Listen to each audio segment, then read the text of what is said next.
Tonight on Time Ghost News, the Trident Conference in Washington, D.C. comes to an end. With the Axis defeated in North Africa, will Allied forces now finally invade Italy and attack the heart of fascism itself? What can we expect in the Far East in the face of unrelenting Japanese aggression on both land and sea? And the question that burns on everyone's mind, can we expect a full-scale assault against the Nazi citadel of Northern Europe? All this and more tonight.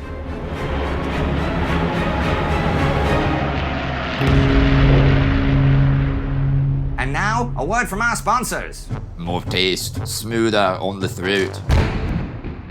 Better smoke. Join the Time Ghost Army. Good evening, ladies and gentlemen. I am Indy Neidell with a Time Ghost newsflash. Our top story tonight is the close of the Trident Conference. Back on the 12th, British Prime Minister Winston Churchill met with U.S. President Franklin Roosevelt for the first day of this two-week conference in Washington, D.C. Tensions, as well as hopes, rode high straight from the start. The American delegation, obviously enjoying the home field advantage, assembled an officialdom of its highest level. The British, however, were in no mood to play second fiddle. Their 200-strong delegation arrived on the Queen Mary, the largest converted troop transport the world has ever seen. It was clear there was no junior partner here. From the 12th to the 25th, the two delegations, in concert with the combined chiefs of staff, debated major strategic issues on how to bring the war to a successful conclusion.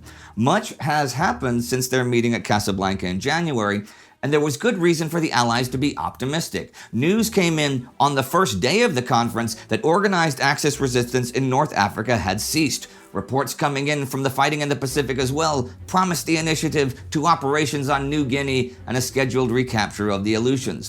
What Trident was then to focus on was how to capitalize on these advances in the immediate future and form a long-term strategy. The question, what next, would keep everyone busy for the coming days. The first round of Trident was opened by the British. The Prime Minister put it forth that the Allied forces in the Mediterranean should not remain idle, but should follow up on their success in North Africa. Operation Husky, the invasion of Sicily, should be the next step. A quick and overwhelming strike against Italy would ultimately lead to the fall of a major Axis power. And once Italy was knocked out of the war, Germany's demise would surely be quick to follow. For once the Wehrmacht was forced to divert large amounts of troops towards Italy and the Balkans, it would drastically weaken the Soviet front. The elimination of the Italian fleet would also mean that the Western Allies could threaten southern France via an advance through Sardinia and Corsica. Consequently, it would allow for major naval assets to be released towards the Far East. American President Franklin Roosevelt and his staff listened to the British arguments, yet did not really share their optimism.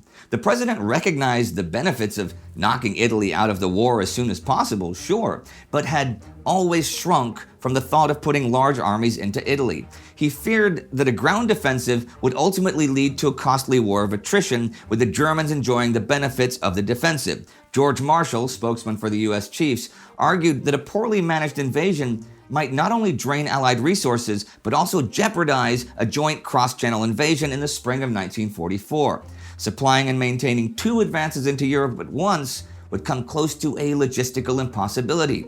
Marshall further felt it might also be feasible to achieve the same results by waging a relentless air offensive against the Italian homeland instead.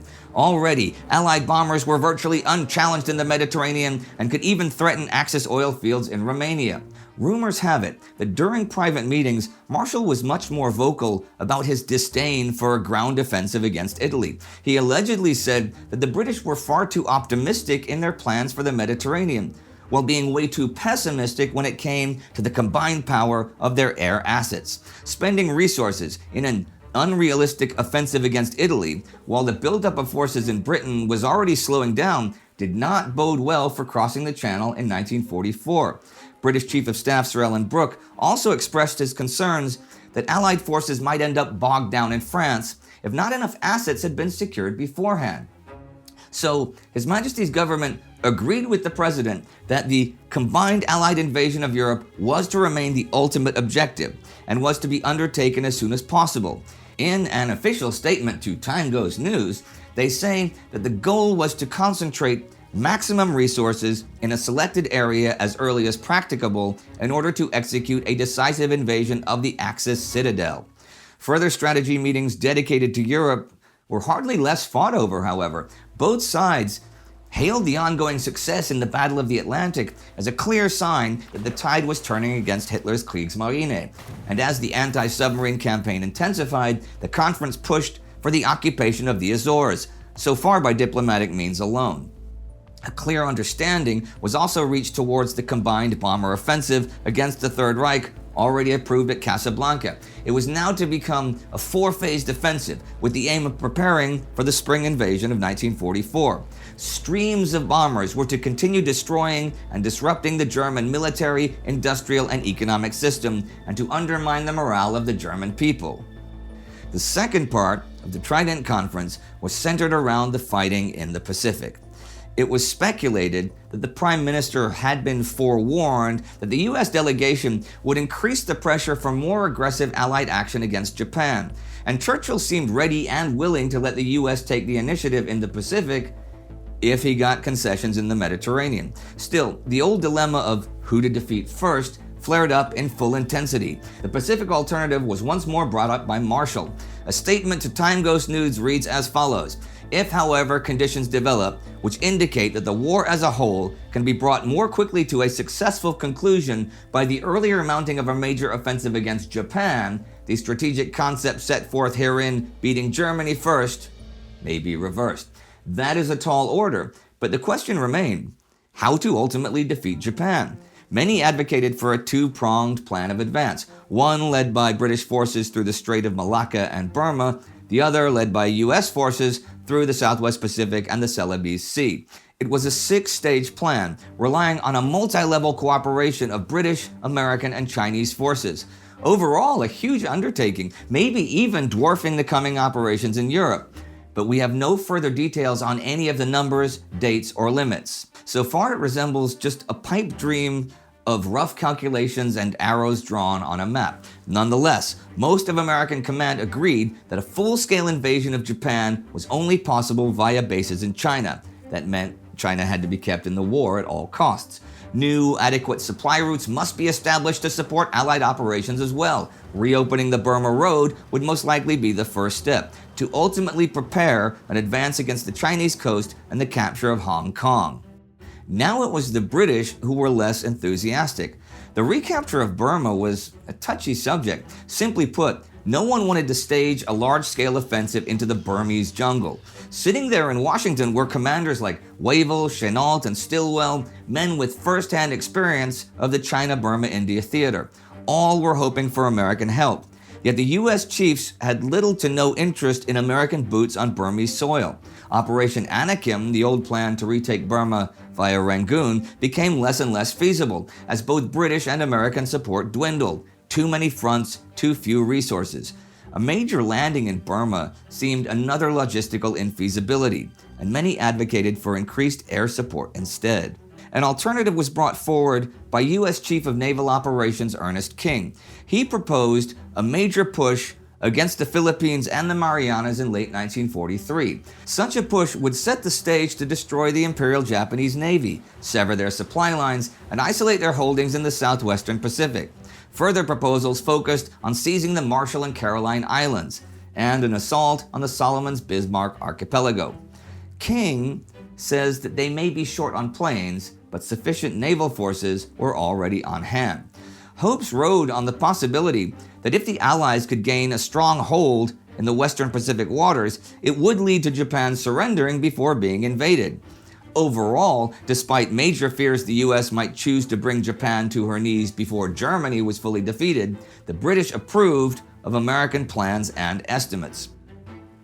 In the end, despite the heated discussions, the Second Allied Conference in 1943 was seen by all as a major step in the right direction. Both the British and American chiefs of staff agreed that their recent successes allowed for a far more aggressive stance against the Axis.